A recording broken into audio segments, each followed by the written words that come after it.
Hey there folks, it's Eric from Belgrade Beat, and I'm on the Kalemegdan Fortress today, and I thought I'd reflect on the vibe of the summer in Belgrade this year. So basically, I've been back here 2 months since I got back from Thailand, and yeah, when I first got back, it seemed like the whole city was coming out of hibernation. At the end of May, restrictions were being lifted and everyone was getting back to their lives, and the coronavirus was mostly thought to be like behind us. So everything was really lively, everything was really awesome, the borders open, people were coming from, some people came from some different places, and yeah, now the mood really changed, because during those weeks, during the June basically, it was really, really vibrant. There was really a lot of life on the streets. Now it's a little bit more of a somber mood here. I mean, this fortress specifically, Kalemegdan, in the past it would have been filled with all sorts of tourists on a Sunday morning like this.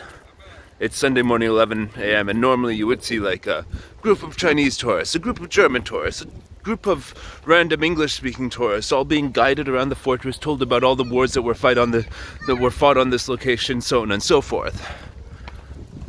But now it's just the locals, it's just the Serbs, and, well, the city just feels a lot less international now. I'm still grateful for the amount of freedom that we do have here in Serbia during this time, but I kind of miss the summer vibe of Belgrade from the years before. Also, the weather has been a lot colder this year. Like today it's like in the low 20s or 21 degrees or something like that, which is quite pleasant. It's actually one of my favorite sorts of temperature ranges, 20 to 25 degrees, you know, because it's perfectly comfortable basically. So here we are, 2020. This year has been really funny, and I'm basically gonna hang out in Belgrade mostly for the next 3 months, but I'm also going to take a short trip to Belarus to see what's going on there. Why Belarus? Well, I did go there last year, and it was a destination that I chose over all the others in Europe because it's a, you know, unique place in Eastern Europe, definitely. But now it's actually one of the only places that we can go from here in Serbia. So I'm flying to Minsk in a few days, and gonna see what's going on up there, and then I'll be back here. But you know, a lot of people are making you know, sort of Serb vacations, Serbcations as they call it, where they're actually staying in Serbia because you can't really go to Croatia or, you know, Montenegro right now as easily as, of course, but Greece you can't. You can go to Turkey, but that requires a flight. You can go to Albania if you like. I don't know, one guy I know, one friend of mine, he's gone there. I guess I'll get filled in on that. But you know, ultimately the whole thing is this year is a write-off in terms of a lot of things. You know, I really miss live music. I really wish there was a chance that I could play a concert. I hope there is a chance that I can play a concert before I leave in October, just to keep the thing alive of my band Eric and the Worldly Savages playing concerts in 2020. And you know, the World Music Festival, Womex, is supposed to be in Budapest at the end of October, but I don't know if that's going to happen. I can't imagine it happening right now, that there would be a music conference, because I can't even go into across the Hungarian border now, you know, with my Canadian passport and Serbian residence.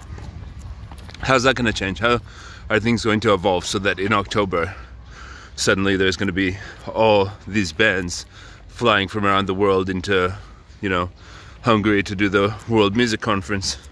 I don't know. So it's, yeah, we're still holding our breath. And one thing is for sure, this winter is not going to be fun. I'm pretty sure that the pollution will be as bad as it was last winter. With the, like, it was so bad you would walk down the street and, you know, so you couldn't see more than a block away. or it was covered in a thick haze so you could barely see through a thick haze. And you know, I drove my rental car in January. I rented a car for €3 a day. Drove all the way down to Greece, and you know, like, I expected as soon as I got out of Belgrade that the pollution would be better, but it wasn't. Like, the whole, you know, all the way down, like, hours outside the city, down in, like, you know, down the highway, it was still just hill after hill, valley after valley, lots of pollution in the air that you could visibly see.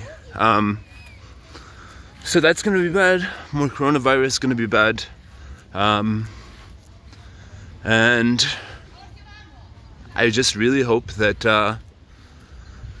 that by next year this whole thing will have blown over to the point where people can travel the world again, visit places like Belgrade and see how wonderful this city is. I mean, they can visit now, the borders are open, but not many people are doing it, obviously. So I hope that that's the case, and 2021 will be, you know, funny and fun. Yeah. What could I say? Stay active. You know, like, one of the biggest things that I really like about this year is it's allowed me to focus on my health. And you know, I'm stronger than ever, healthier than ever. And that's something you really need to do, is focus on your health. Focus on eating the right stuff. Focus on keeping your immune system strong, so if you do get coronavirus, you're like my friends who got it and just feel funny for 3 days and then it's all over and you're fine.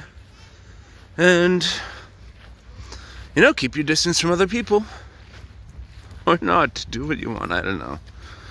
I sort of keep my distance from other people. I always have hand sanitizer with me. I've got my little mask, which I usually wear around my neck. Put it on when I go inside places. Hand sanitizer, more of it. Keeping distance from people, so on and so forth. What else can you do? So guys, stay safe and have a great summer.